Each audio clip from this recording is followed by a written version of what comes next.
Going to try to explain something that's really quite difficult, and I don't know if I entirely have my story straight, but here it goes. And what is it?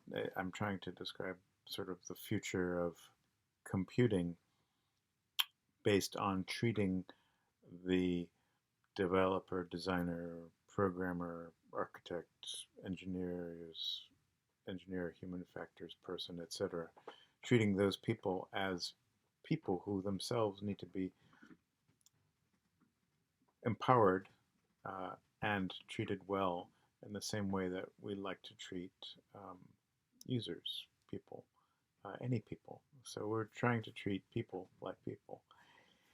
The same way that we might if we were trying to make a very wonderful place for people to come into and do the things that they intended to do in that place. So, and do it in a way that where the place supports them.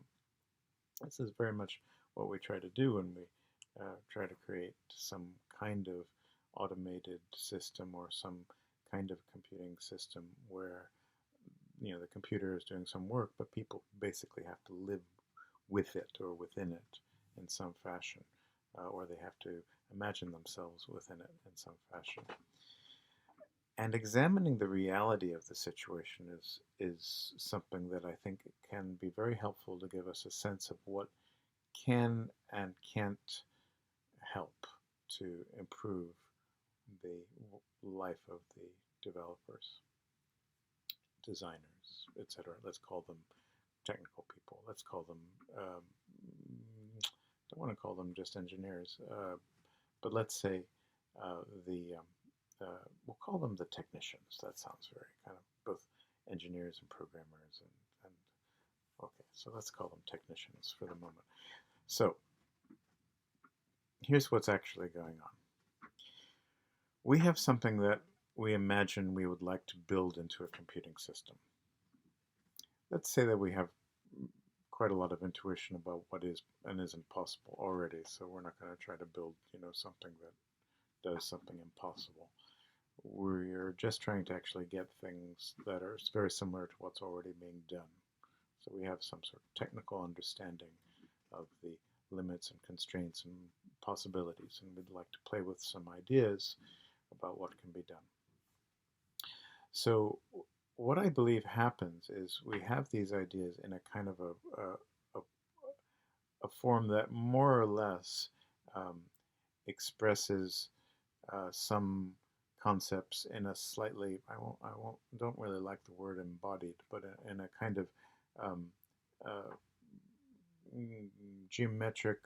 It's not completely contact mechanical, but sort of abstract, somewhat visceral, visual kind of a medium. That is, I imagine there's an application like this, fuzzy, a center field kind of thing here, right?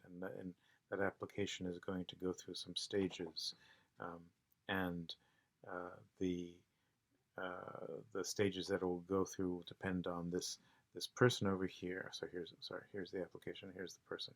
So the person comes up to the application, and sort of looks around it and sees a thing, okay, and sort of understands kind of what it is that is going to happen if it interacts with this, and decides it might be helpful, and so goes and clicks on something. And what happens then is what happens then is this is structured in a fashion in which it goes through some sorts of states, and we would like to sort of be able to very easily describe those states. And when we do that in like a requirements document or architectural document or even just waving our hands around to people, what we tend to do is we tend to form something along the lines of like, okay, here's a shape that it's in now, and it's going to make a transformation to another kind of shape. It doesn't sound very software-like yet. It just sounds like a thing that you could make out of magic, or you could make on a computer screen, or you could make, in your imagination, or you could make, some mechanically, or you can mock up with paper, or you could mock up with a mock-up tool, any number of things, right? All right, so that's the way we actually think about these things before we get them, reify them to the, to the various through the various stages to get them into a kind of state of being a program, piece of software, or a computing system of some sort. So the question is, when the person walks up to that thing, what do they actually see? Well, they only see really some little things that have been provided right at the surface of this system here. And those things that are right at the surface are not necessarily the first things that the makers of this system have thought about. They're thinking about lots of different things. So what we have to do is not really think about the interface so much as think about the impression that we're trying to give this user, and that user could be an administrator, it could be a developer, but let's say it's the normal user of this web application. We would like the application to have a shape that is sort of, kind of comprehensible. It may only be comprehensible because is an interface of hints that this user can see. And those hints are the things that sort of give them the image of what this whole thing is. And that's just the nature of human thought. I mean, or communication really. I mean, we communicate things with hints that, and hopefully inside of the mind of this user, we're building something like this image that we have as people building this thing, right? So those hints are the communication tools and the ideas that are shareable in some sense because we have some ways of communicating these things to each other. So that begs the question, well, how can we then use that sort of an interface with ourselves? Imagine this is the developer and the user, and the developer wants to be able to explain this system in a fashion where they've described something like the essence of it and the states that goes through, and in such a way that really all these clues are sufficient to generate the system in some way.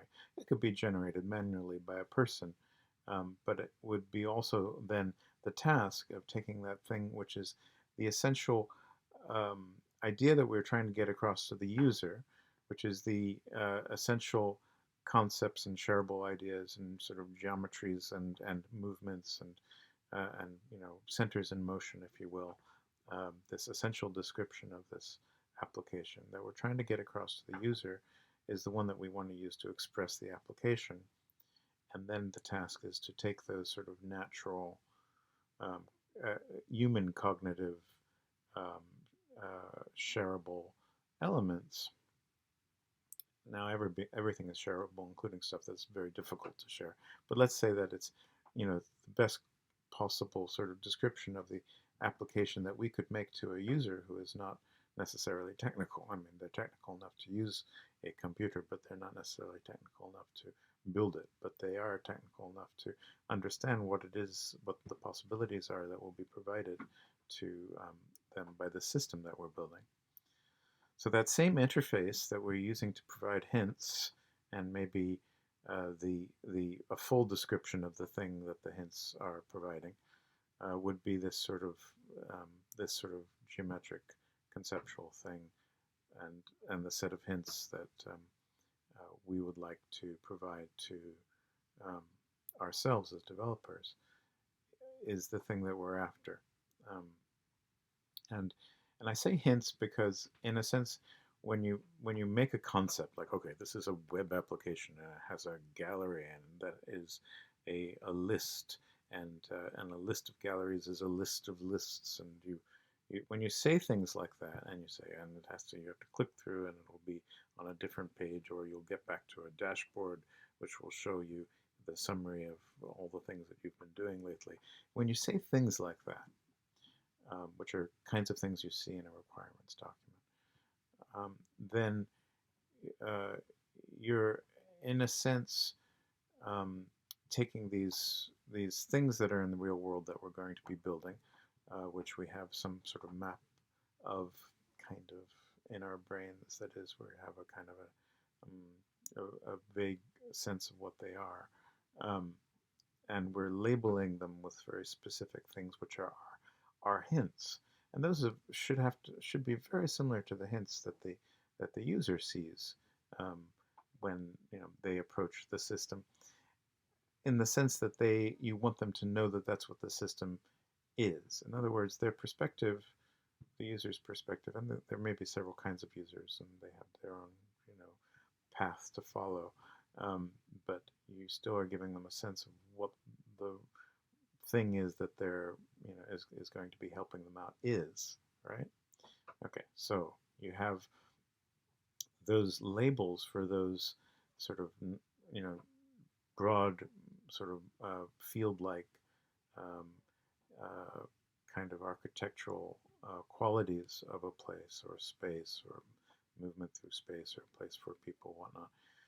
And you've got those labels, and that you want to keep them as human as possible, so that this person could understand them, but also because the creator of them is a person, you want the creator to be able to understand them too, right? So these shareable ideas, which are just labels for the ideas. Remember, that's the way communication works. The ideas are still something that we have to build in our head, and then we're going to try to come to enough of an agreement about what those ideas are that the implementation of the thing will be um, agreeable to everyone. That, like when we have said, okay, this is a web app, just use the word web app, and a web app will be created by the application and will be run on the available platform, and everyone would be satisfied that yes, that's a web app, or I mean, that's a very general one, but I mean, get as specific as you like.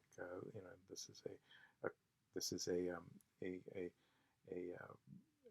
create, read, update, and delete um, capability for some little thing on the list that is visible to the user, and that CRUD cycle, if you will, is something that we you know understand and we can label, and the implementation of it should not make anyone angry.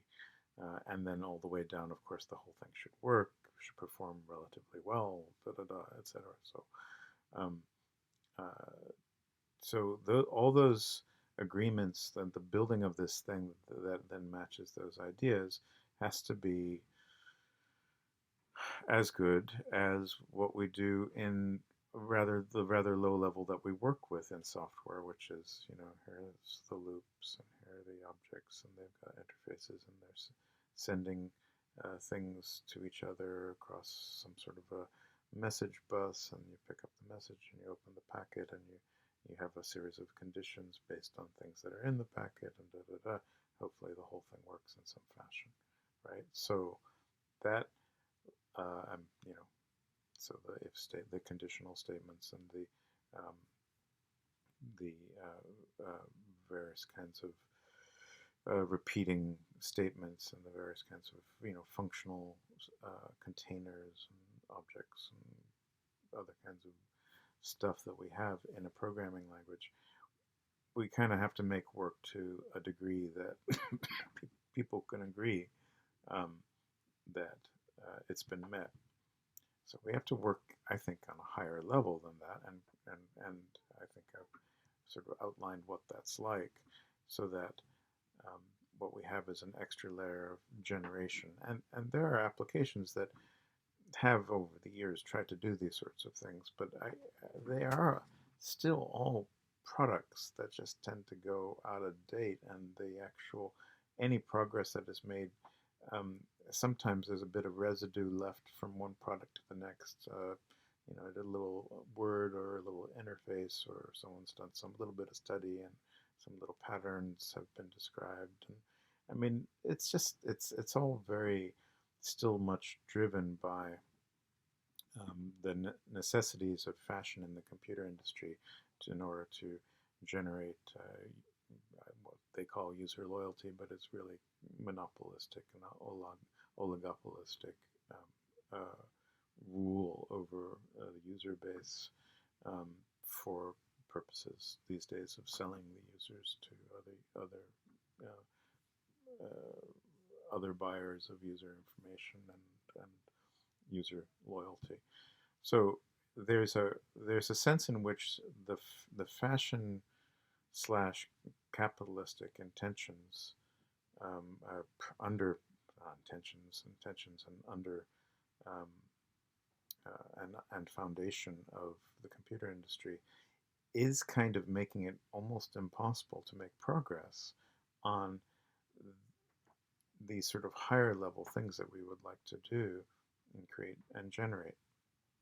And so that's what I'd like to work on.